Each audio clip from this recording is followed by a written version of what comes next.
Hello, मैं doctor प्रेक्षा अग्रवाल। आज मैं आपको सर्वाइकल कैंसर और उसकी वैक्सीन के बारे में जानकारी हिंदी में देने वाली हूँ। सर्वाइकल कैंसर महिलाओं में बच्चेदानी के मुख, जिसे हम सर्विक्स बोलते हैं, उस पर होने वाला कैंसर होता है। यह कैंसर एक वायरस यानी कि HPV वायरस, जिसे हम ह्यूमन पैपिलोमा वायरस बोलते हैं, उससे होता है।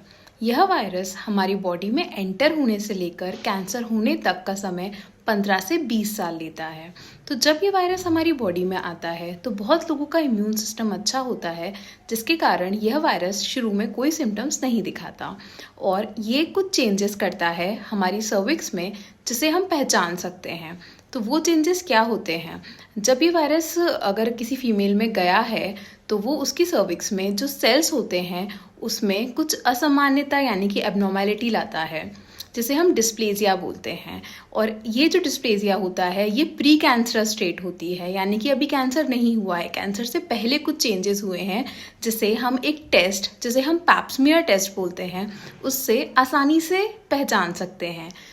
एक जांच होती है जिसे हम पैप्समियर टेस्ट बोलते हैं, जो कि 21 साल से 65 साल की महिलाओं को हर 3 साल में कराना चाहिए।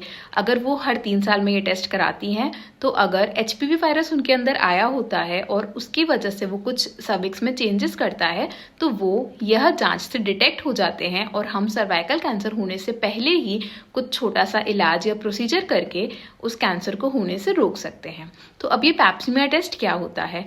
पैप्समियर टेस्ट महिलाओं में नीचे के रास्ते से होने वाला एक छोटी सी जांच होती है, जिसमें एक छोटे से ब्रश से महिलाओं की सर्विक्स से कुछ सेल्स लिए जाते हैं, जिससे हम पैथोलॉजी में टेस्ट करते हैं और देखते हैं कि कुछ एबनॉर्मल सेल्स यानी कि कुछ असामान्य सेल्स तो प्रेजेंट नहीं है।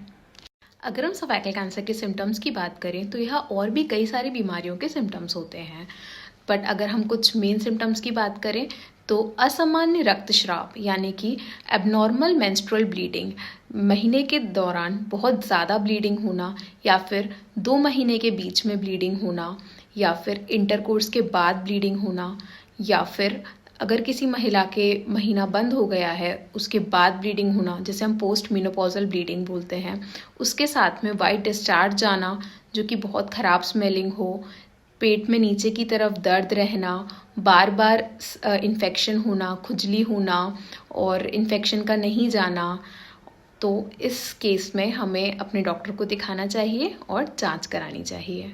अब हम सर्वाइकल कैंसर की वैक्सीन की बात करते हैं। सर्वाइकल कैंसर जो HPV वायरस से होता है उसके बहुत सारे स्ट्रेन्स होते हैं, लेकिन जो खास स्ट्रेन्स सर्वाइकल कैंसर कराते हैं वो होते हैं 16 और 18। साथ ही साथ 2 स्ट्रेन्स जो कि जेनाइटल वॉर्ट्स कराने के लिए बहुत कॉमन है मेल्स और फीमेल्स दोनों में, वो होते हैं 6 और 11। तो ये चारों स्ट्रेन्स जो हैं ये काफ़ी खतरनाक होते हैं, इसलिए जो वैक्सीन अवेलेबल है मार्केट में वो मेनली इन 4 स्ट्रेन्स के लिए बनाई जाती है। तो वैक्सीन के अगर हम नाम जानें तो सर्वावैक वैक्सीन अवेलेबल है, जो कि एक इंडियन वैक्सीन है, जो कि सीरम इंस्टीट्यूट ऑफ इंडिया ने बनाई गई है। दूसरी है हमारी गार्डासिल वैक्सीन। यह वैक्सीन 9 से 26 साल की उम्र में दी जाती है और सबसे ज़्यादा इफेक्टिव होती है। 9 से 14 साल के बच्चे में इसके 2 डोज रिक्वायर्ड होते हैं, यानी कि एक डोज आज तो एक आज के 6 महीने बाद। और अगर 15 साल से 26 साल की बात करें तो 3 डोज रिक्वायर होते हैं, यानी कि आज के 2 महीने बाद और फिर आज के 6 महीने बाद। FDA ने इस वैक्सीन की एज को एक्सटेंड कर दिया है, यानी कि अब 27 साल से 45 साल की महिलाएं भी इस वैक्सीन को ले सकती हैं। लेकिन 26 साल के बाद इस वैक्सीन का असर काफ़ी कम होता है, इसलिए अगर आप 27 से 45 साल के बीच में हैं तो आप अपनी गायनेकोलॉजिस्ट से कंसल्ट कर सकती हैं कि आपको ये वैक्सीन लेना चाहिए या नहीं। और इसी एज ग्रुप के लिए मेनली एक वैक्सीन इंट्रोड्यूस हुई है, गार्डासिल 9, जो कि 9 से 45 वर्ष में सभी लगवा सकते हैं। लेकिन अगर आप 27 से 45 वर्ष में हैं तो आपके लिए गार्डासिल 9 वैक्सीन ही ज़्यादा इफेक्टिव होगी। अगर हम कॉस्ट की बात करें तो यह वैक्सीन अभी मार्केट में फ्री ऑफ कॉस्ट अवेलेबल नहीं है, लेकिन हमारी फाइनेंस मिनिस्टर ने 1 फरवरी को ऐसा अनाउंस किया है कि वह 9 से 14 वर्ष की बीच की लड़कियों को यह vaccine free of cost available करवाएंगी जल्दी ही। उसके बाद अगर हम अभी जो वैक्सीन्स अवेलेबल हैं उनकी कॉस्ट की बात करें तो सर्वावैक वैक्सीन, क्योंकि वो इंडियन वैक्सीन है, तो वो हमें 1600 से 1800 के बीच में मिल जाती है कहीं। गार्डासिल वैक्सीन की बात करें तो वो कहीं 3 से 3500 के बीच में मिलती है। अगर हम डोज की बात करें तो वैक्सीन का जो एक सिंगल डोज मिलता है उसमें 0.5 ml वैक्सीन दी जाती है और वो हमें इंट्रामस्कुलरली यानी कि हमारे डेल्टॉइड रीजन जहाँ पे कोविड वैक्सीन लगती थी वहाँ दी जाती है।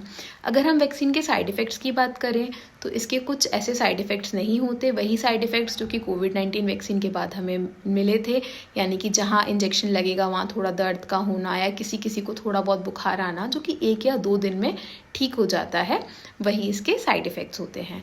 किसे ये वैक्सीन नहीं लेनी चाहिए? तो गर्भवती महिलाएं जो हैं उन्हें गर्भवती जब तक वो हैं 9 महीने के दौरान यह वैक्सीन नहीं लेनी चाहिए। और अगर आपको किसी वजह से टाइफॉइड, मलेरिया या किसी भी वजह से अगर बुखार आ रखा है तो उस समय आपको यह वैक्सीन नहीं लेनी चाहिए, पर उसके बाद आप यह वैक्सीन ले सकते हैं। मुझे काफ़ी सारी रिक्वेस्ट आई थी कि मैं सर्वाइकल कैंसर और उसकी वैक्सीन के बारे में एक इन्फॉर्मेटिव वीडियो हिंदी में बनाऊं। So here it is.